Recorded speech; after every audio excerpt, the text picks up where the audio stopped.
नमस्कार साथियों, आप सभी का नरेंद्र विश्वकर्मा यूट्यूब चैनल में मैं नरेंद्र विश्वकर्मा हार्दिक स्वागत करता हूं। आज हम इस वीडियो में शिक्षा में समावेशी एवं जेंडर मुद्दे डीएलएड सेकेंड ईयर के पेपर को सॉल्व करेंगे। हमने अभी तक डीएलएड सेकेंड ईयर के लगभग 3 या 4 पेपर सॉल्व करवा दिए हैं। यदि आप देखना चाहते हैं तो उसकी लिंक इन स्क्रीन पर मिल जाएगी, पूरी प्लेलिस्ट, तो आप वहाँ पर जाकर चेक कर लीजिए।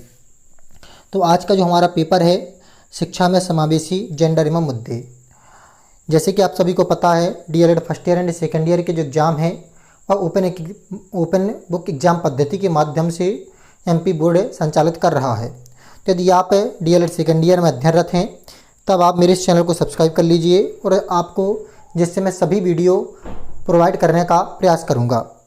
तो देखें, सबसे पहले क्वेश्चन को मैच कर लीजिए। अब क्वेश्चन पेपर में हम देखते हैं कि किसका ऑब्जेक्ट का आंसर क्या है।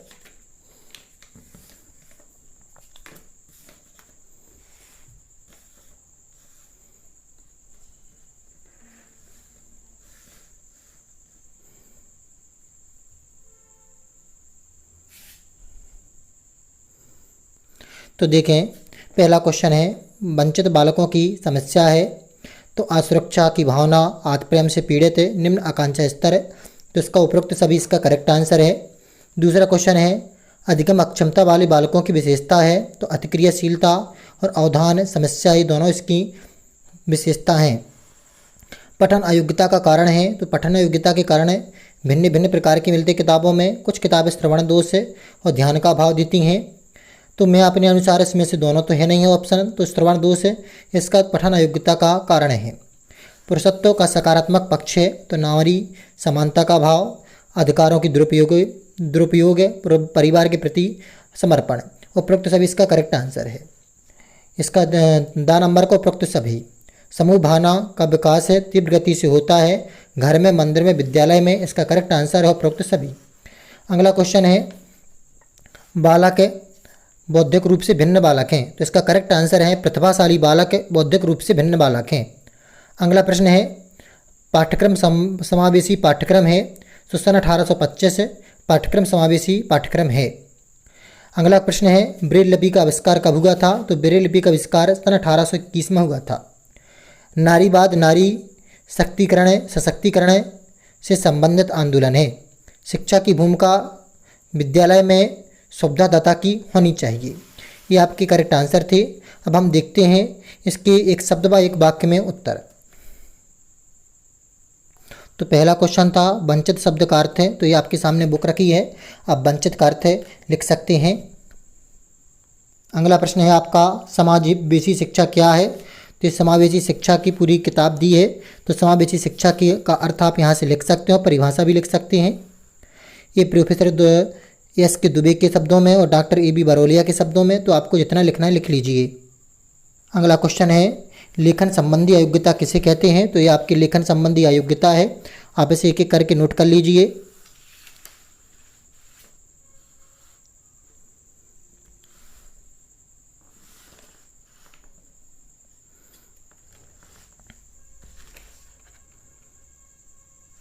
अगले क्वेश्चन की ओर पहुँचते हैं। अगला क्वेश्चन है आपका पुरुषत्व को समझाइए। तो ये आपके पुरुषत्व का उत्तर दिया है, पुरुषत्व का अर्थ लिखिए। तो इसे आप लिख सकते हैं पुरुष प्रधान समाज को पुरुषत्व कहा जाता है। अगला क्वेश्चन है लिंग उत्पीड़न क्या है। तो लिंग उत्पीड़न में जो फीमेल होती हैं उन्हें भिन्न प्रकार के व्यवधान उत्पन्न किए जाते हैं। ये मेरे अनुसार है, आपको इससे कहीं अच्छा बेस्ट आंसर मिले तो आप उसे लिखिएगा। अगला क्वेश्चन है जेंडर की कोई एक परिभाषा लिखिए। अगला प्रश्न है जेंडर की कोई एक परिभाषा लिखिए। ये आपका क्वेश्चन है लघु उत्तरीय का प्रश्न क्रमांक पहला, जेंडर क्या है और इसकी परिभाषा आप जब पेज पलटाएंगे तो यह है आपके जेंडर शब्द की अर्थ महिला तथा पुरुष दोनों की सामाजिक सांस्कृतिक स्थिति, आप यहाँ से नोट कर लीजिए। अगला प्रश्न है बेटी बचाओ बेटी पढ़ाओ से क्या तात्पर्य है। तो ये आपका बेटी बचाओ और बेटी पढ़ाई का आंसर है, आप इसे नोट कर लीजिए। अगला क्वेश्चन है क्वेश्चन क्रमांक 6वां शारीरिक रूप से भिन्न बालकों के प्रकार।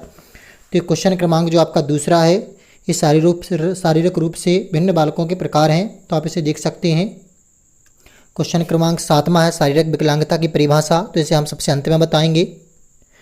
अगला क्वेश्चन है केंद्रीय श्रवणबाधित, तो इन दोनों क्वेश्चन को अंत में देखेंगे।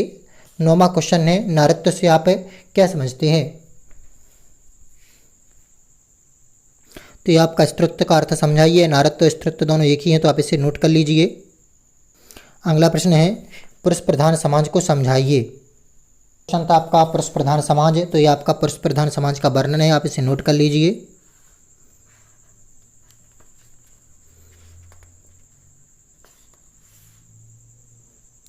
ये आपको ऊपर भी पुरुष प्रधान समाज का कुछ वर्णन दिया गया है। अगला 11वां क्वेश्चन है समावेशी पाठ्यक्रम की कोई सिद्धांत या विभिन्न श्रमिकों की बालकों की समस्या बताइए। विभिन्न श्रमिकों के बालकों की विभिन्न समस्याएं, यह आपका प्रश्न क्रमांक है समावेशिक शिक्षा का पाठ्यक्रम में महत्व का। ये आपका मुझे यही आंसर मिला है, यदि आपको इससे अच्छा आंसर मिलता है तो आप उसे लिख लीजिए। अगला प्रश्न है आपका वाणी दोष के कारण लिखिए या मंद बुद्धिता के कारण लिखिए। प्रश्न क्रमांक 12वां है आपका।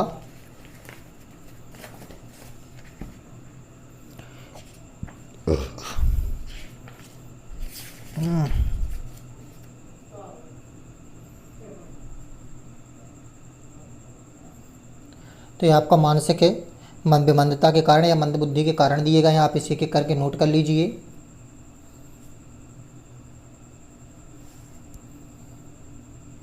इसके अलावा यहाँ पर भी इसके दिए गए हैं, एक एक करके नोट कर लीजिए। अगला क्वेश्चन है लिंग असमानता के उदारवादी सिद्धांत को समझाइए या लिंग उत्पीड़न में उग्र नारीवाद के सिद्धांत को समझाइए। ये मुझे क्वेश्चन नहीं मिला है, यदि आप कहीं से लिखना चाहें तो लिख सकते हैं। अगला प्रश्न है प्रश्न क्रमांक 14वां पठन अयोग्यता के कारण बताइए या फिर मानसिक रूप से पिछड़े बालकों का वर्गीकरण कीजिए। तो ये आप लिख सकते हैं।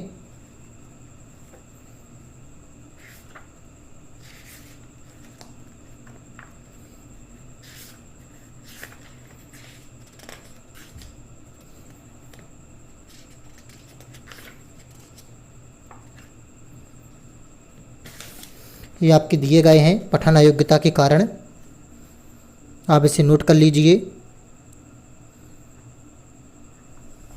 इसके बाद कुछ कारण यहाँ पर भी दिए गए हैं।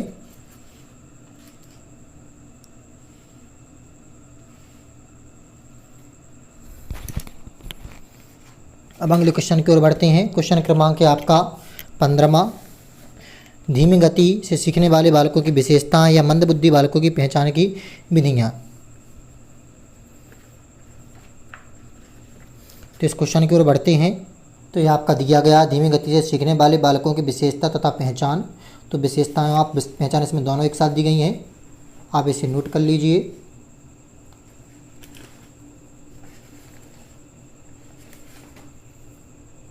तो आप इसे नोट कर लीजिए एक एक से। क्वेश्चन है पितृसत्ता के नकारात्मक पक्ष। तो पुरुष प्रधान समाज के नकारात्मक पक्ष हैं आपके स्त्रीत्व की उपेक्षा। आप ऐसे एक करके नोट कर लीजिए। यदि किसी प्रकार की कोई परेशानी हो तो कमेंट बॉक्स में कमेंट करके ज़रूर बताइएगा। तो ये पूरा चैप्टर दिया है स्त्रीत्व की अपेक्षा, धार्मिक साहित्य का प्रभाव, बालकों के प्रति नकारात्मक दृष्टिकोण, दूसरे समाज की परंपराएं। इसके अलावा दिया है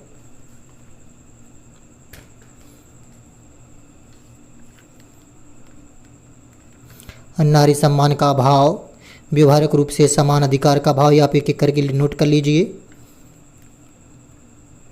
ये आपका अगला क्वेश्चन है जेंडर संबंधी पाठ्यपुस्तक की भूमिका का वर्णन देना था। तो ये आपका क्वेश्चन दिया गया है, आप चाहे तो इसे लिख सकते हैं।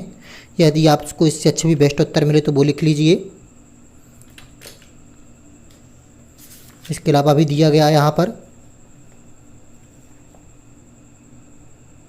तो आप चाहें तो इसे नोट कर लीजिए। यदि आपको इससे बेस्ट मिले तो आप उसे भी लिख सकते हैं।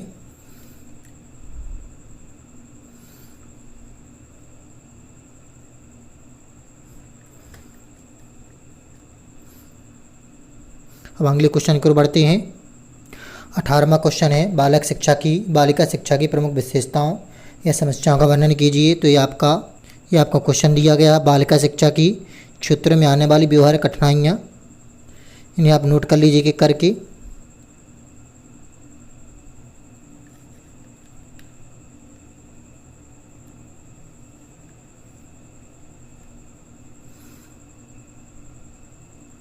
अगला क्वेश्चन है 19वां, भारतीय पुनर्वास परिषद क्या है? भारतीय पुनर्वास परिषद के कार्यों का वर्णन कीजिए।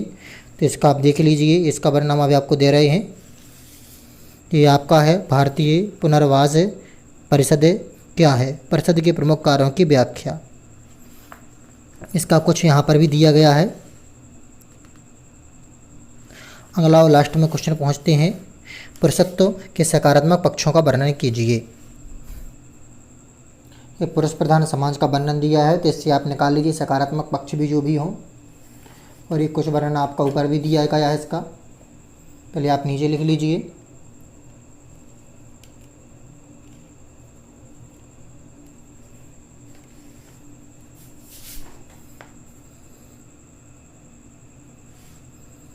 एक एक करके लिख लीजिए। यदि आपको वीडियो अच्छा लगा तो वीडियो को लाइक करिए, चैनल पर फर्स्ट टाइम आए तो सब्सक्राइब जरूर कीजिए।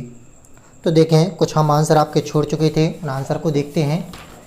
आंसर में आपके कुछ आंसर दिए गए हैं जो हमने आपको छोड़ दिए थे, तो उनको उत्तर देखें। ये उत्तर मेरे अनुसार करेक्ट है, मुझे कहीं पर प्रिंट नहीं मिले हैं। यदि आपको नहीं मिलते तो इन उत्तरों को आप लिख सकते हैं। प्रश्न है आपका, हमने छोड़ा था शारीरिक विकलांगता की परिभाषा दीजिए। तो किसी प्रकार की शरीर में कोई विकृति उत्पन्न होती है तो उस विकृति को शारीरिक विकलांगता कहते हैं। किसी प्रकार की शरीर में कोई विकृति उत्पन्न होती है तो उस विकलांगता को शारीरिक विकलांगता कहते हैं। अगला क्वेश्चन दिया था, केंद्रीय श्रवण बाध्यता क्या है? तो श्रवण की क्षमता केंद्रीय श्रवण बाध्यता कहलाती है। यदि आपको वीडियो अच्छा लगा तो वीडियो को लाइक करिए, चैनल पर फर्स्ट टाइम आए तो सब्सक्राइब जरूर कीजिए। नमस्कार, जय माता दी, राधे राधे, जय श्री राम।